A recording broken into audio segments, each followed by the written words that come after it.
Berlin. European commentary on President Trump is rarely flattering, but the cascading revelations alleged in Michael Wolff's tell-all book, Fire and Fury, drew an especially fierce response from a horrified continent this week. Is Trump still sane? Asked the Friday lead headline on the site of Germany's most respected conservative paper, Frankfurter Allgemeine Zeitung. The piece was published under the topic Mental Health.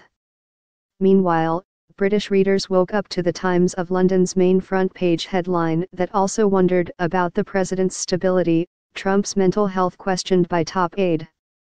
Donald Trump's right-hand man openly questioned his fitness to serve and predicted that he would resign to avoid being removed by his own cabinet, according to a book that the U.S. president tried to block yesterday, wrote the Rupert Murdoch-controlled Times of London. Tomorrow's front page, Trump's mental health questioned by top aide. Tomorrow's papers today. pic.twitter.com/me0d6nkm0s. The Times of London, at that Times, January 4, 2018. For its part, France's paper of record, Le Monde, just described the book as haunting.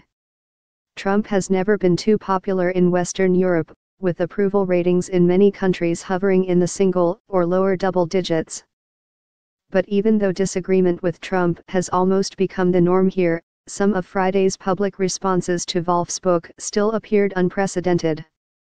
The Times of London and the Frankfurter Allgemeine Zeitung are some of Europe's most renowned news outlets, and both pride themselves with having especially influential readers in business and government in their respective countries where conservative parties are in power.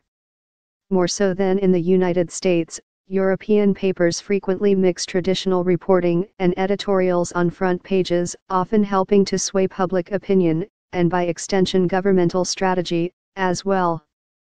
A degree of skepticism over the mental health fears prominently featured in Europe on Friday is certainly warranted, especially given that my colleagues have pointed out several possible flaws in Wolff's book and previous accusations against the author over alleged inaccuracies in his reporting.